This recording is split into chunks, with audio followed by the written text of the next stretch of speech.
ल अब यसरी घुमाएर सेन्टर हेर्ने म्याच गरेर हेर्ने एकचोटि फेरि एकचोटि घुमाएर हेरौँ कति मिल्छ कि यो सेन्टरसँग म्याच गर्दाखेरि। ल दुईवटा अब यसरी हाम्रो एज पिस अघि न अपोजिटमा थियो, अब हामीले एजमा सेन्टर मिलायो है। एकचोटि घुमाउँदाखेरि मिल्यो, अर्कोचोटि घुमाउँदा टप लेयर घुमाउँदा दुईवटा मिलेछ। हाम्रो टार्गेट के हुन्छ नि त, अपोजिट भयो भने जे भयो भने हाम्रो साइडमा मिलेको हुनुपर्छ। अब साइडमा मिलेको छ भने यसलाई कसरी राख्ने भन्दा एउटा साइडलाई चाहिँ मिलेको साइडलाई राइट ह्यान्ड साइडमा, अर्कोलाई ब्याक गर्ने है। अब यसरी अब त्यसपछि हाम्रो के गर्ने भन्दा एउटा अब हाम्रो टार्गेट के हुन्छ भनेपछि अब चारैवटा सेन्टर मिलाउनु पर्ने हुन्छ। अब दुईवटा सेन्टर हाम्रो यो मिलायौँ। अब यसलाई यसरी राखेपछि अब चारवटा सेन्टर लाउँदा पनि सेम अल्गोरिदम अप, माथिलाई यता रोटेट, यसलाई डाउन गरौँ, फेरि माथिको त्यतै रोटेट गर्ने, फेरि यसलाई अप गर्ने, अब यसलाई दुईचोटि रोटेट गर्ने, एकचोटि दुईचोटि रोटेट गरेर यस्तो आउँछ। यसलाई डाउन गरेपछि अब यसलाई सेन्टर म्याच गरेर हेरौँ है। ल अब चाहिँ सबै सेन्टर म्याच भएको छ है। हेर्नुहोस् यो पनि सेन्टर म्याच भयो टप लेयरको, यो पनि सेन्टर म्याच भएको छ, यो पनि सेन्टर म्याच भएको छ, यो पनि सेन्टर म्याच भएको छ। अब नेक्स्ट स्टेप के हुन्छ भनेपछि यो दुईवटा सेन्टरको बिचमा अब माथि तिनवटा सेन्टर भनौँ न, यो रेड सेन्टर, ब्लू सेन्टर र येल्लो सेन्टर बिचमा जुन कर्नर पिस आउँछ त्यसको कलर म्याच हुनु पऱ्यो। अब जस्तै अहिले म्याच भएको छ, यो रेड सेन्टरकोमा एउटा रेड सेन्टर एउटा रेड कलर छ, ब्लू यो ग्रिन सेन्टरकोमा एउटा ग्रिन कलर पनि छ, यो येल्लो सेन्टरकोमा एउटा येल्लो पनि कलर छ। भनेपछि यो पिस चाहिँ म्याच भएको छ। यो पिसमा म्याच भएको छ त छैन, यो पिसमा पनि म्याच भएको छ। ल यो पनि म्याच भएको छ है, तिनटै म्याच भएको छ। ल यो पनि तिनटै म्याच भएको छ, यो पनि तिनटै म्याच भएको छ। यो भनेपछि अब लास्ट फाइनल स्टेप आइसक्यो है। म्याच भएको छैन भने एउटा अल्गोरिदम हुन्छ। त्यो अल्गोरिदम कस्तो हुन्छ भनेपछि मानव म्याच भएको छैन भने यसलाई अप गर्ने, म्याच भएकोलाई राइटमा राखेर, अनि त्यसपछि यसलाई यता अप्परलाई एन्टिक्लकवाइज, अनि लोवरलाई अप, अनि अप्परलाई क्लकवाइज गरेर यो ब्याक गर्ने, यसलाई ब्याक गर्ने। त्यसपछि यसलाई फेरि यता माथिबाट घुमाएर यसलाई पनि ब्याक गरेपछि चाहिँ म्याच हुन्छ। अहिले अलरेडी म्याच भएको थियो, अघि नै भएको थियो, अहिले भएन। ल बिग्रियो है। ल ठिक छ, अब सेकेन्डलाई मैले बिग्रेको छ, अब यसरी नै गर्ने। ल अब अहिले गरेर एकचोटि चाहिँ रोटेट गरेर अहिले चाहिँ मिल्यो त मिलेन, बिग्रियो। अघि नै मिलेको थियो, खास हामीले टार्गेट मिलाउनु पर्ने छ। अब अहिले बिग्रेको छ है।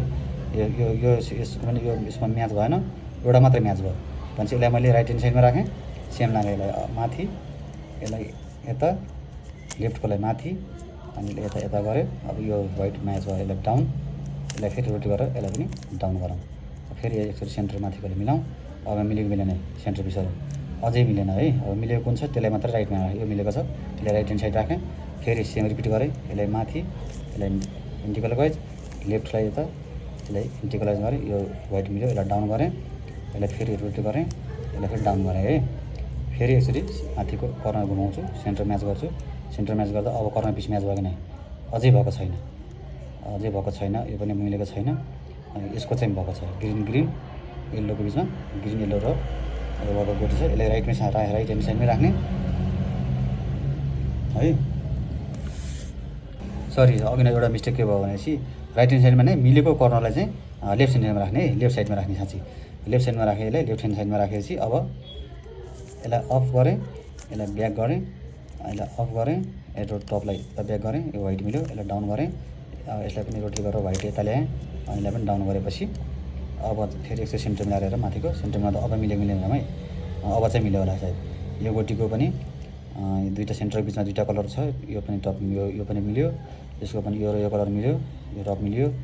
यसको पनि दुईवटा सेन्टरको बिचमा र टपको बिचमा यो गोटी मिल्यो, चारवटा गोटी मिल्यो। अब फाइनल स्टेपमा छौँ।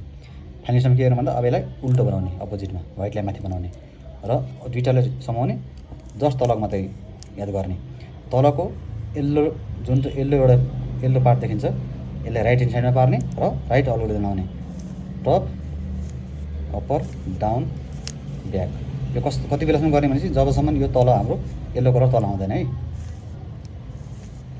Down back, down back, upper down back गर्दा येल्लो लेयर तल आयो नि, तल आएको देख्यो हामीले भनेपछि अब केही नचलाउने, तलकोलाई मात्र रोटेट गर्ने, फेरि येल्लोलाई मात्र यहाँ ल्याउने राइट ह्यान्ड साइडमा। फेरि सेम अल्गोरिदम, टप, फेरि अप्पर अप्पर,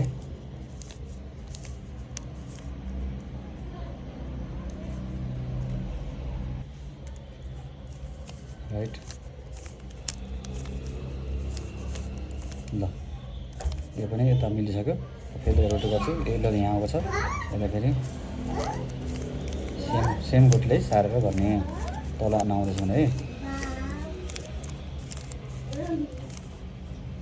ल तल आयो, निकाल्ने घुमायो भनेपछि अब सबै मिलिसक्यो। तलको कुनै पनि छैन भने टक्कले मिलाइदिने, तपाईँको अटोमेटिक सोल्भ भयो है। ल अब 3टा लेयर सोल्भ भयो। ल थ्याङ्क यू फर वाचिङ। केही कमेन्टहरू छ भने कमेन्ट गर्नु होला, र यो सबै यसको स्टेपहरू मैले वेबसाइटमा पनि हालिदिन्छु, त्यहाँबाट हेर्न सक्नुहुन्छ। Thank you.